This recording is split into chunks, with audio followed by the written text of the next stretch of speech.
So, welcome, my crypto comics compatriots, to Creating Comics with me, your host and editor-in-chief over here at Crypto Comics. I'm Matt, aka M. Scott Russell. In this series, we're actually building a comic from the ground up.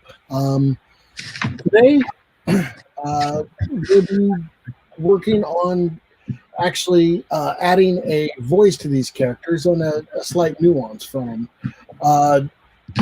Joining me today will be writer Valerie Finnegan. So couldn't ask for a better co-host on this one. But before we get into that, make sure you hit the like and subscribe button so you get notified whenever we post a new video. It would also be extremely helpful if you could share out the video. And don't forget to chime in on the chat. We'd love to hear from you. In fact, by adding content to the chat, you could be listed as one of the creators of this comic. So let's actually recap where we are now. So let me pull up everything. Okay, right here, we've been creating the Bible for our comic. We have the main characters. There's Alex. There is Brian and Yua from Japan. So, yeah. We have the side characters as Bob, the Greek pantheon, and the ship's name is the Helios. So, the general info of the story, basically what the chat has decided is that while they're creating a new type of drive, these astronauts going into space, they end up in some kind of other dimension where mythology is real. So now,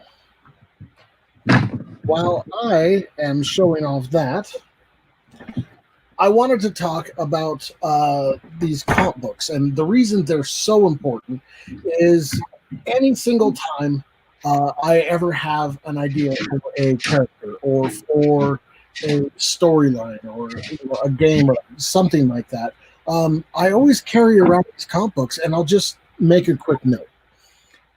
Some of the biggest businesses out there started out as just notes from people's books.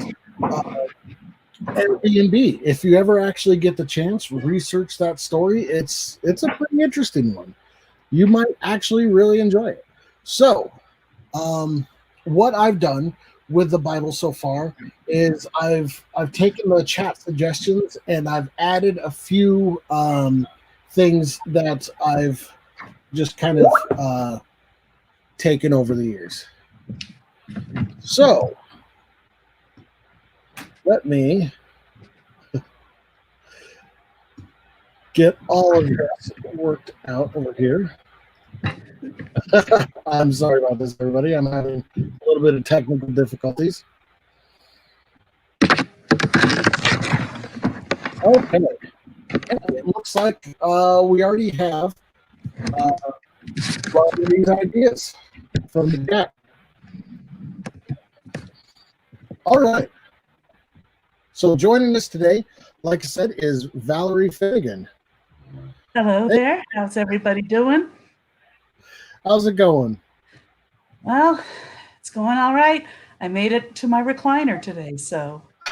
That's always a good thing. It's always a good thing. And it's hot lately, so yeah. Yeah, it is. Well, it's a little warmer in my living room than in my room, but I am closer to handy-dandy things like notebooks. Oh, yeah. And tables. Okay. My water. Valerie, you have so many, like just a plethora of comics. I love to read them. They're just so fun. Really, really interesting. Can you tell us a little bit about them?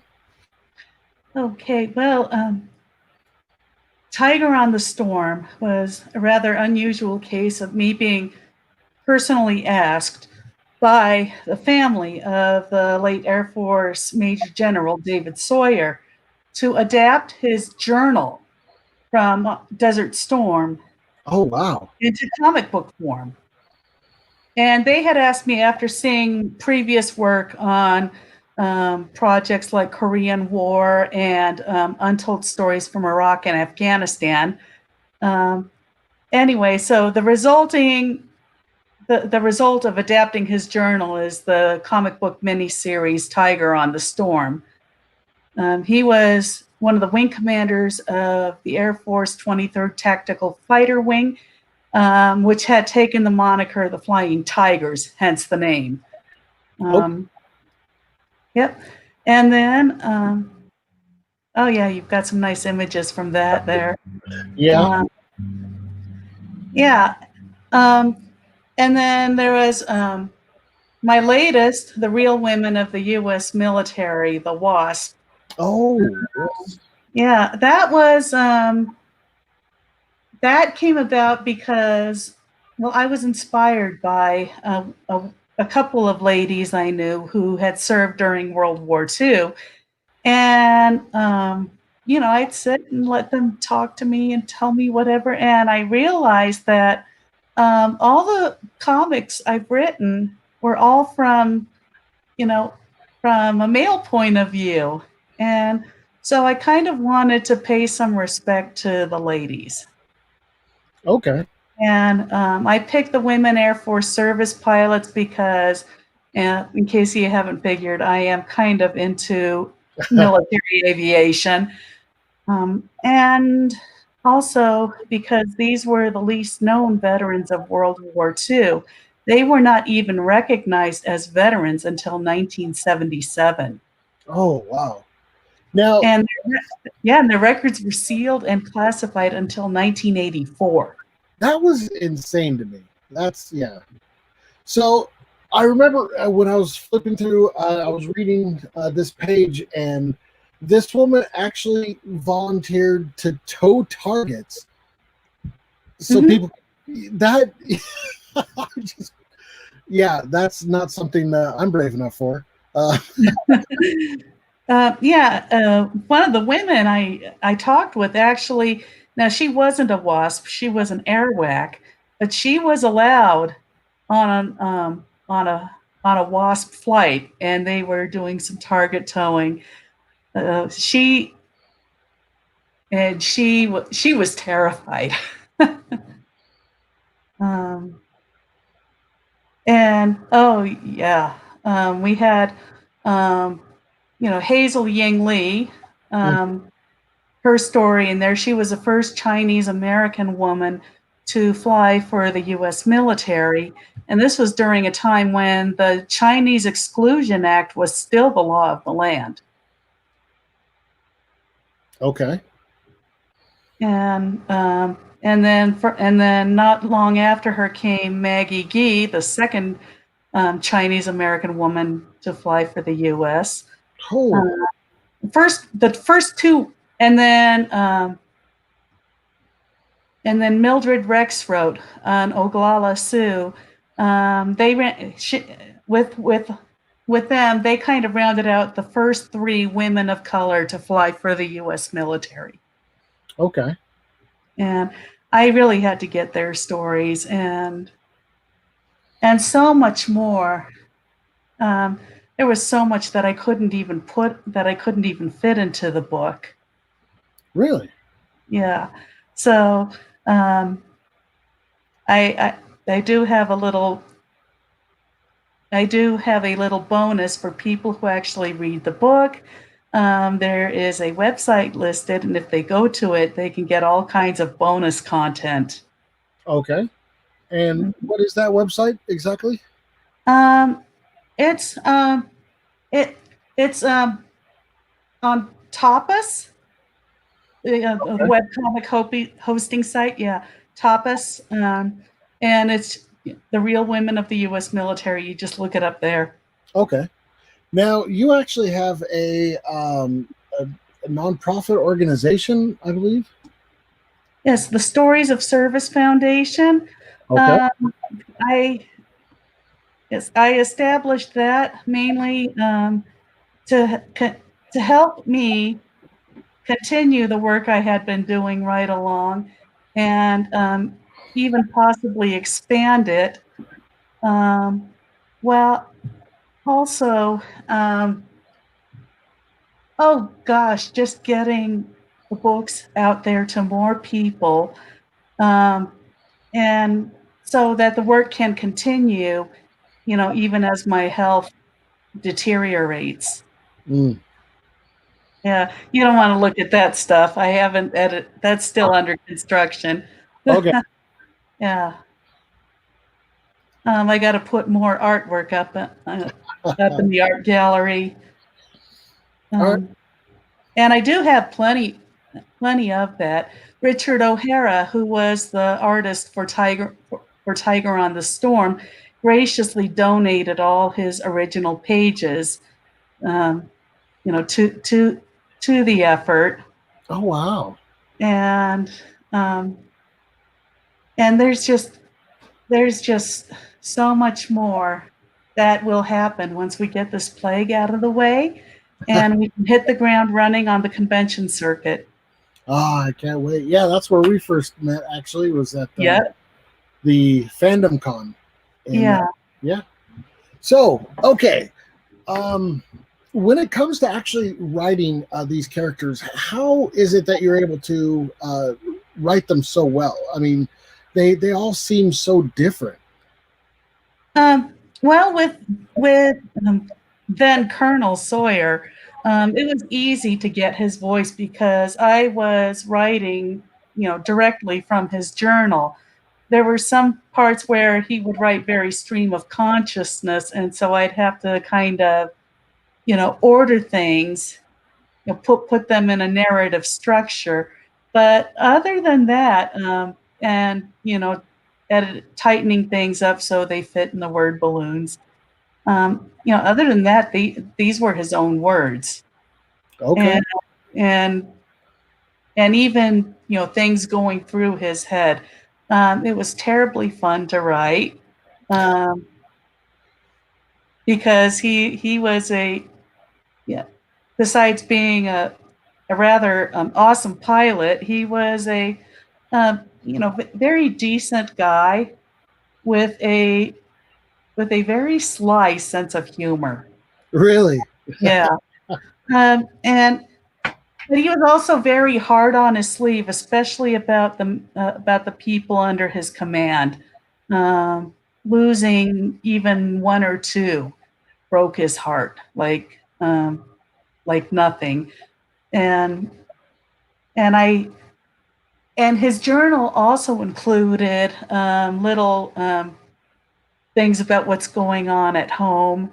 A lot of military comics tend not to include that. Showing that these characters have a family, they've got a wife and kids and parents and so forth, waiting for them at home. They might have a baby who's hitting all these milestones that they're missing, for example. And so, really getting his voice was easy. With the ladies in the Real Women of the U.S. Military, the WASP, that was a little bit more difficult because I had to kind of pick stories from. Oh God, there were over 1,000 women who served in the WASP, and well, I mean, at the end you have a list of the women in different years, different classes. Yeah, but I didn't want to exclude anyone. So wow, that is cool. But like, I could easily extrapolate through, through my reading, and lots of documentary watching. The personalities of Jackie Cochran, for instance. She was Annie Oakley in Annie Get Your Gun. Okay. And whereas Nancy Harkness Love was a much less flamboyant personality, and she was dedicated to serving and to flying, but she didn't have to one up Chuck Yeager after he broke the sound barrier. Yeah, there's. I was watching a documentary on when he broke the sound barrier, and no. Mm-hmm. And then she followed and broke his speed record. Oh, wow. And so then they went for Mach 2, and Chuck Yeager was the first to break Mach 2. Jackie Cochran followed by breaking his speed record. So, yeah, it was really fun to write about her. And it was, oh gosh, Hazel Yingley. I couldn't get enough of her. Really? Yeah, well, because she came from a big family. Her parents were Taisan immigrants from China, Mm-hmm. and she just decided, I'm going to join the Chinese American Flying Club over in Portland, Oregon, just because it looked like it was fun. And then she got hooked. Her parents were kind of shocked and appalled, but they let her do it. They let her do it. And they said that wherever the Wasp had to stop over any night when they were ferrying aircraft, if there was a Chinese restaurant in town, she would go over there. She'd take them all over there. She'd go over the menu and decide if it was up to snuff. And sometimes if it wasn't, she'd go back in the kitchen and cook dinner herself. Oh, wow. Now, is this the same lady that ended up crashing in that, what is it, a cornfield or a wheat field? Yeah, it was a wheat field in Kansas. Yeah, and she was mistaken for a Japanese invader. Oh, man. And and this guy was screaming at her and chasing her around with a pitchfork, and she had to she had to give him her name, where she was, where she served out of, and and who was her CO and all that, just so he could give her a break and call and verify. Never mind that she was flying an American P-51 Mustang. Yeah, it's amazing. Just the stories. I've personally never been chased with a pitchfork, but I can't see that it would be fun. Back over on chat, Jason, how's it going? So, okay, when we're actually trying to create these the characters, just the voices of these characters. What would be, I guess, the first step that you would normally take? I would want to know what their respective roles are in the crew. Okay. So in this particular story, let me scroll up. I can show you. We have main characters are Alex, who is the payload specialist,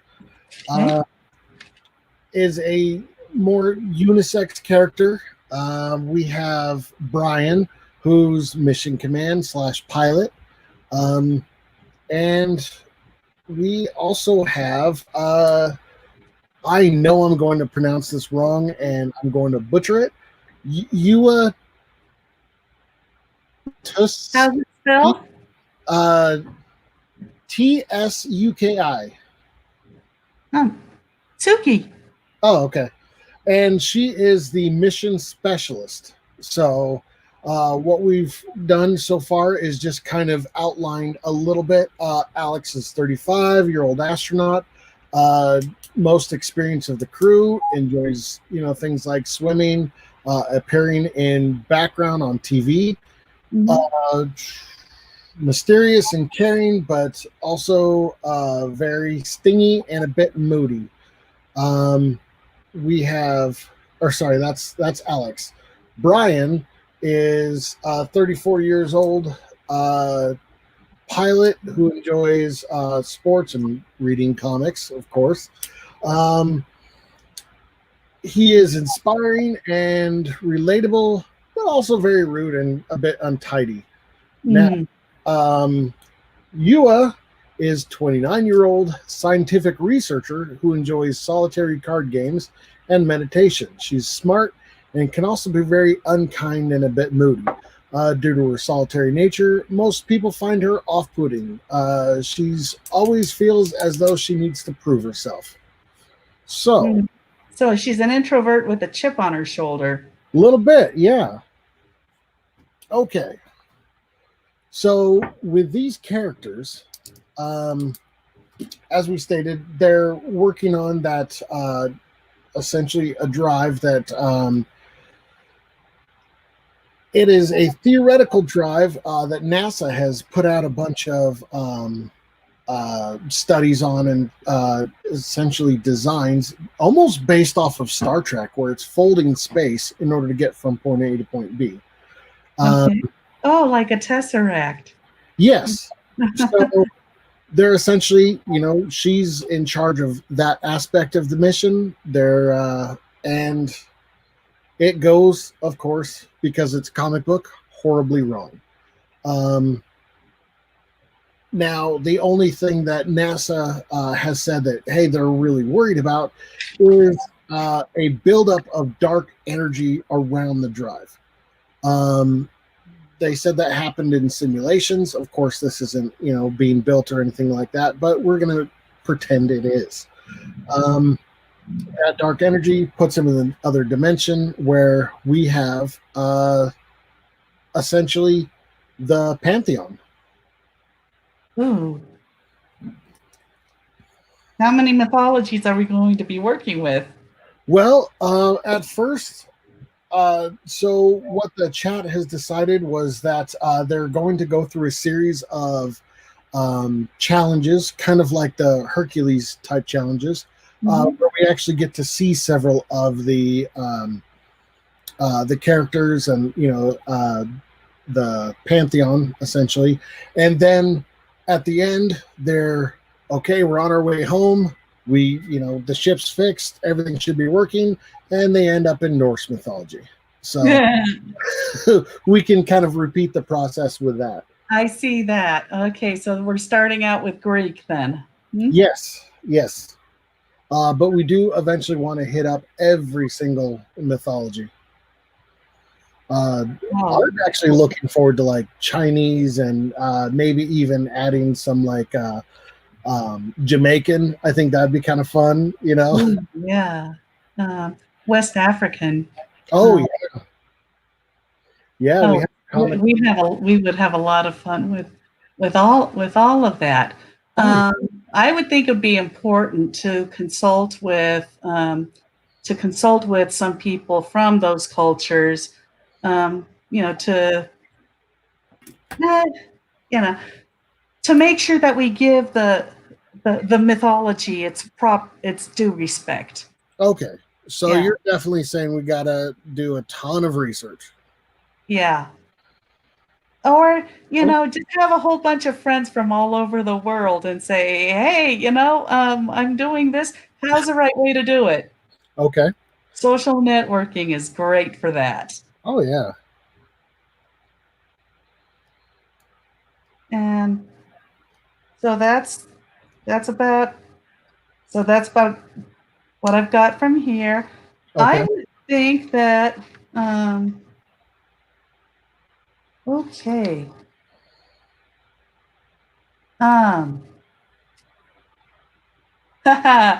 I'm already thinking of an exchange between Tsuki and Hades. Really? Oh, yeah. You tell. She would be very blunt about it. You need your dog squat. And that's what I'm getting from her. She doesn't mince words. Okay. I like that. Let's actually, add that.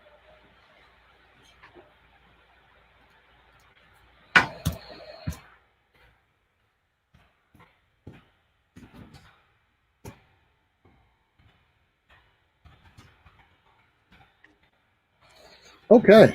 And I can see I could see Hades kind of liking that about her, even. Okay. Mm. Of course, Persephone is going to have to weigh in on that. Oh, yeah. Mm-hmm.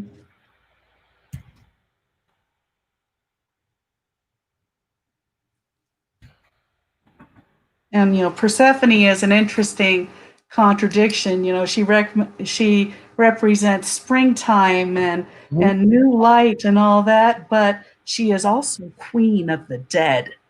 I never quite understood the whole mentality of because she ate the fruit, or was it the fig, while It she. was 6 pomegranate seeds. That's right. Yeah, the pomegranate seeds. She could only. Well, she wasn't allowed to come back to Earth, but it was Zeus who allowed it, and because of that, now we have winter, and so Mm-hmm. it was really interesting. Yeah. Um, well, what's also fascinating about it is out of all the Greek pantheon, Hades and Persephone were the only couple who were faithful to each other. I did notice that. That is something that we were talking about that we don't want to necessarily highlight in the comic due to the Yeah. fact that our audience, it will be available for younger audience, and Okay. Yeah. um, But they will be kind of like doting old marrieds. yeah. Okay. So when we're working on, so you actually seem to like Suki. What character traits would you add to her other than just the doesn't mince words? Is there any? She never means to be unkind. Okay. She is just blunt. Um, she's very efficient with her speech, and very rarely will bother talking to anybody i- unless they initiate conversation. Ooh, I She like will very much she will dislike small talk. She will loathe gossip and say if Brian wants to talk to her about the NBA playoffs, she'd be like, I don't care, shut up. Okay. All right. So speaking of Brian, how do you kind of picture him? Oh, and chat, by all means, jump in and start making some suggestions on these characters. Okay. Yeah, Brian comes across to me as oh, all American guy. Um, definitely, definitely into well. He'd be the kind of guy whose last words would be, "Dude, check this out." Except that he's actually a little smarter than that. He wouldn't be like jumping off a cliff into a shallow creek. He'd be doing some fancy maneuvering while he's piloting. Okay. You know, So kind of impulsive, but okay. yeah, happy-go-lucky guy too. All right. Hmm. Uh, And Jared? and he could be, yeah, he could be black or white or whatever in between. Um, Now, Alex, I let mysterious and moody. Hmm. How do you envision that? That was just a note that I had written down. So how that actually plays out, I don't know yet.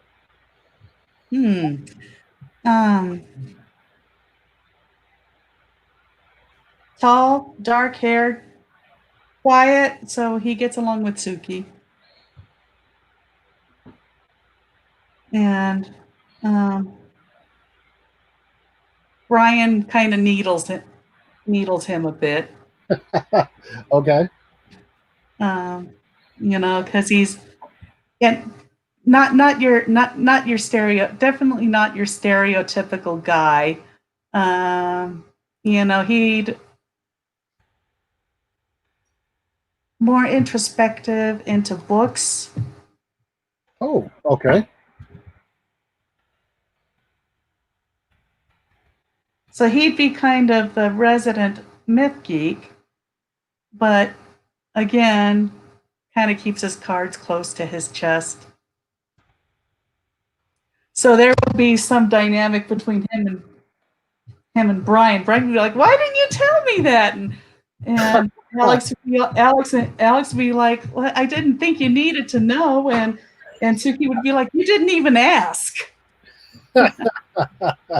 Okay. I can see them getting into a lot of trouble. Like, once again, bringing up the pomegranate seeds. Mm-hmm. Yeah.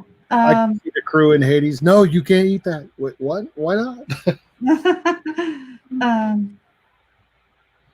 Yeah. Also, there'd be the matter of how they got there in the first place, but we'll deal with that later. Okay. So they will get on each other's nerves, but it's all in good fun. They do get along. They just annoy each other from time to time, and they each have their own kind of sense of humor about it all. Okay. They kind of have to, because when they're lost in whatever mythological world, you kind of have to laugh, because what's the alternative? True. Okay. And Tsuki would be the queen of the well-timed insult. I love that. Oh.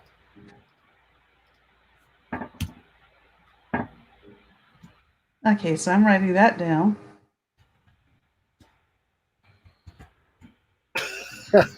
Perfect. Ryan would be a little slower on the uptake when she makes a joke at his expense. And she will have a sense of humor, yes. Okay, so Jared just chimed in. He's a goth boy, or also known as an emo. Might be late with this suggestion. Alex? Yeah. You talking about Alex? I see that as Alex. Okay. All right, just making sure we got the right character. I didn't want to slide dry insults. Oh yes, we have to have the slide dry insults. We have to. It's a necessity. Okay, so let me add this.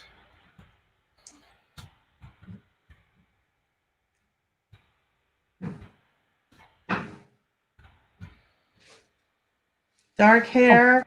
We'll have dark eyes. Now, which one is this one? Alex. This is Alex? Okay. Yeah. Oh, okay. As if Brian, if we go with him being a white guy, he will have like a perpetual tan. I didn't think about that. Okay. That, I think, actually says a lot about his personality. Mm-hmm. Okay. And oh, yeah, I got to add that slide dry insults under. Okay. Yeah. Okay. I love that. Oh, I love that. Okay. What did we see here? Okay, we got. He might be a goth boy. Might be late with this suggestion. Hey, Jared. Slide dry insults. Yes, thank you, Amy. And what do I see? And I see, yes, yes. Uh-huh. I'm kind of new to this whole, you know, two are headstrong, wanting to lead, while the third is really the one leading them in the right direction. Um, yeah, that would be the guys. Oh yeah. Well, no, or maybe not. Maybe be Brian and Tsuki, but it's Alex who's doing the lead, who is quietly leading from behind. Okay. Because Tsuki being mission specialist, she'd be all more sciency and stuff. And although actually, Well, it would make sense if mhm, Alex was quietly leading, due to the fact that they would be the mythology nerd. yep. So, all right. This is awesome stuff.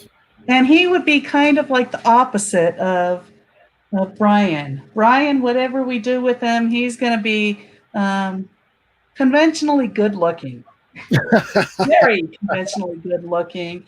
We'll give Alex something like, you know, big ears or a big nose or something like that. Or just kind of a slightly angular face that's still, yeah, some girls might be into that. Okay. Who knows? Yes, I am having fun. Thank you, Jared. Okay.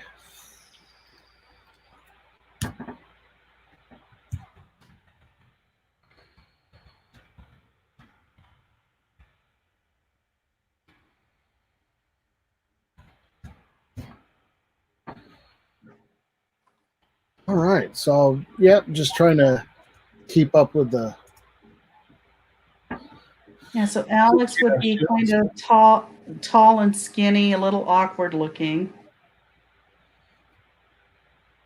Okay.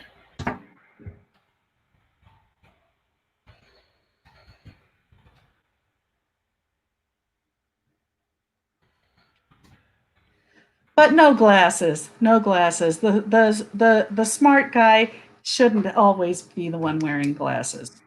I don't know if you can be an astronaut with glasses. Can you?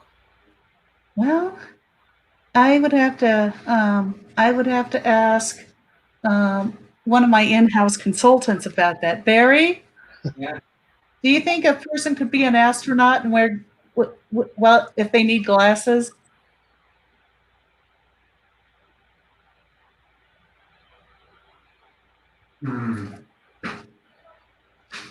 Something like that. There's probably a dead movie against it somewhere.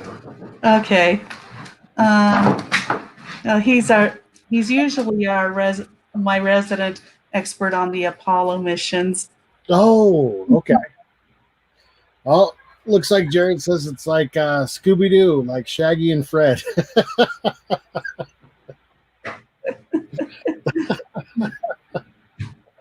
Now I can't unpicture that. Thank you, Jared.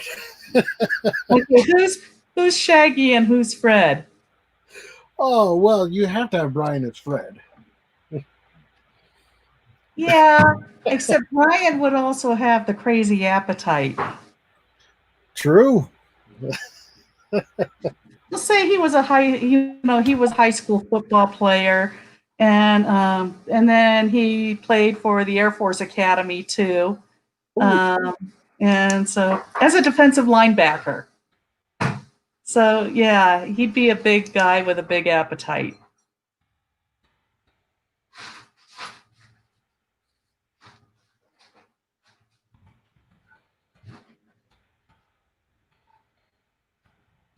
And yes, whenever Air Force plays, I root for them, unless they play against Army, and then I feel conflicted.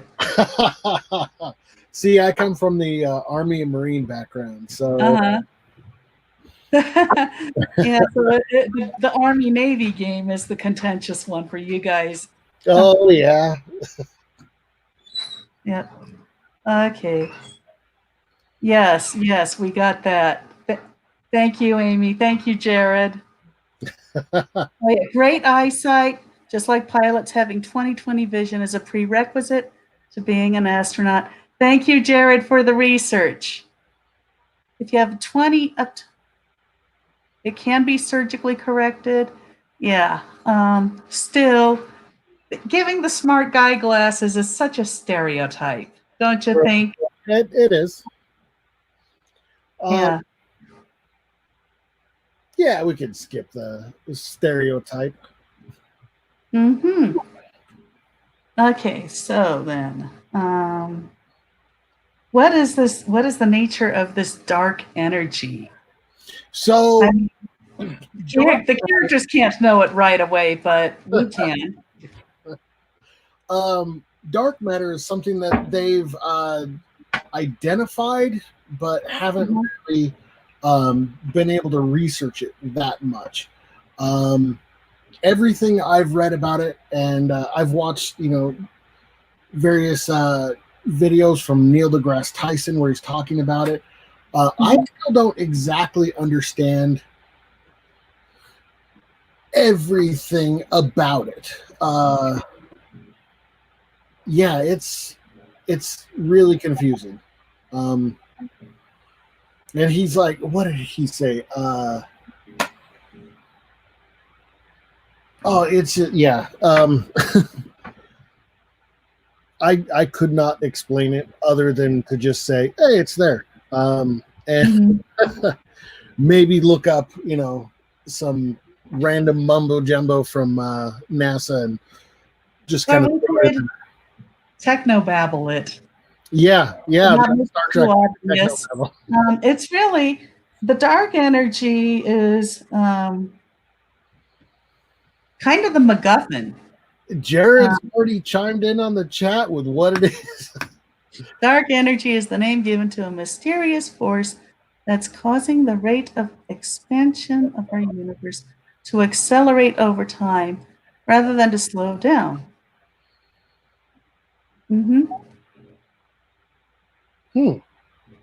So in other words, the Big Bang is still going. Yep.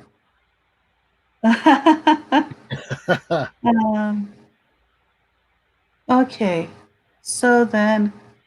Oh, here we have. It would be fun to play with. This is from Christine. It would be fun to play with a stereotype with an opposite reveal. Kind of like Charlie Sheen's character in Major League. I love that movie. Wow, I haven't thought about that movie for ages. Okay. Okay, so then. So should we give Brian glasses then? He would have to have had, surgically corrected vision. Okay, so he had glasses. He had glasses at some point. Right. Yeah, and okay, and oh my gosh, I am going to have to reread A Wrinkle in Time. Oh no. Darn. That was a good one. Yep. Yeah.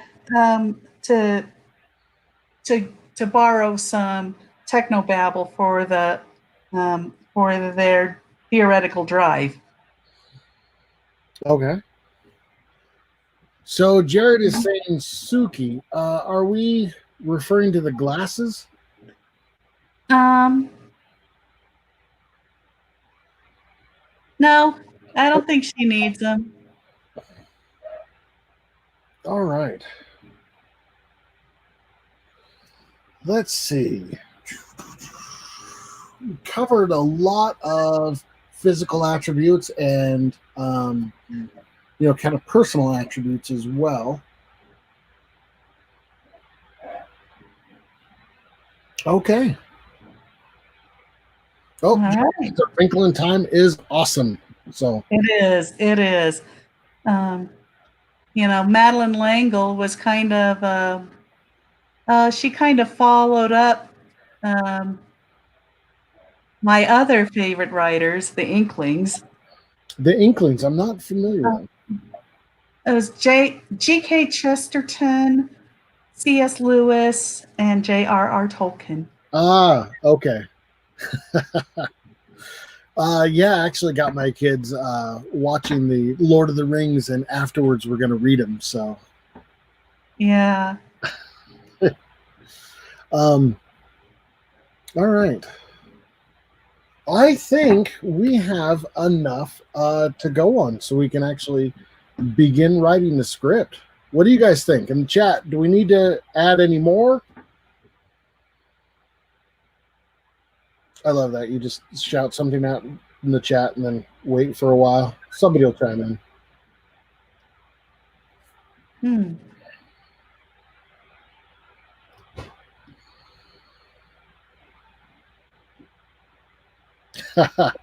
All right. Okay. I'm thinking more about the various headaches worth of Greek gods, and Hermes would be very fascinated with the theoretical drive. Oh, yeah. That's a good point. Mm-hmm. Hermes like.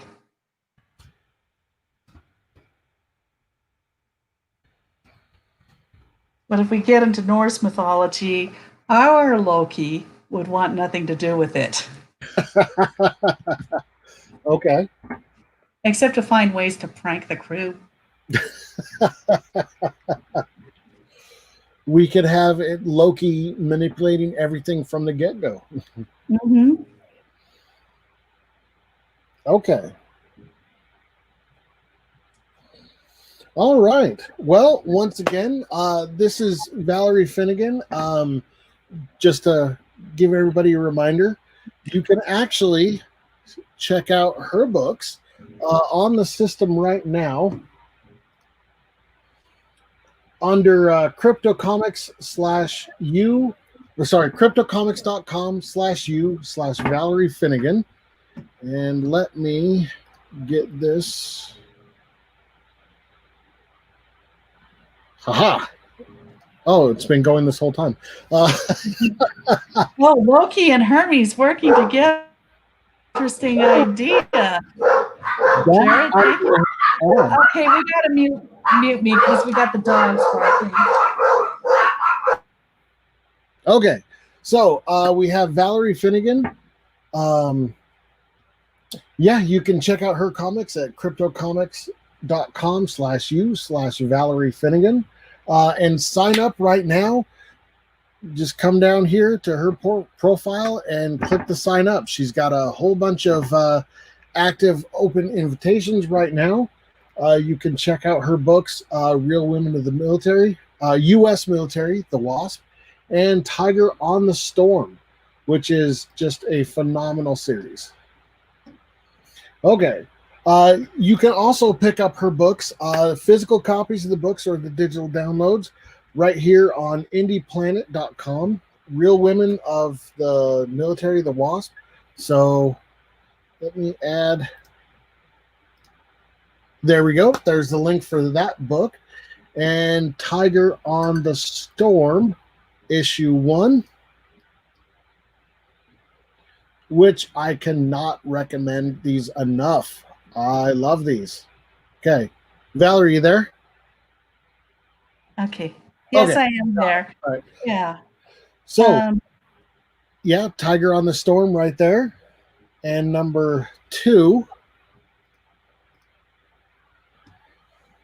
And number 3, which are amazing stories. You've got to read them. You got to pick them up. They're so awesome. And all proceeds go to my nonprofit, the Stories of Service Foundation. We have been donating that money toward organizations with similar endeavors, as well as organizations, committed to direct action, to actually putting their boots on the ground to help like homeless veterans and such. Besides also giving them a creative forum to process their experiences and and their feelings on the matter. And we've got a big announcement coming Friday. Oh, yes. Friday, 7 o'clock, Mountain Standard Time. Be back here, guys, because Valerie is going to have a spotlight, and there's a special announcement that I can't wait to find out about. She won't even tell me. Come on. I promise you guys it'll be huge. Okay. All right. So that is going to be it for us today. I've had a lot of fun. Thank you, Valerie. It's such a pleasure to talk to you again and just to catch up. It's just so fun. Now, remember, we're going to have the spotlight Friday, 7 p.m. Right here on whatever platform you choose. Twitch, YouTube, Facebook, we'll be there on all of them. Okay. So if you like this video, make sure you smash that like button and subscribe to be notified about upcoming videos, like the video on Friday. If you didn't like it, I don't know why you stayed so long, but all right, Valerie, if you want to hang around a little bit, I will end the video. Okay. Thank you all.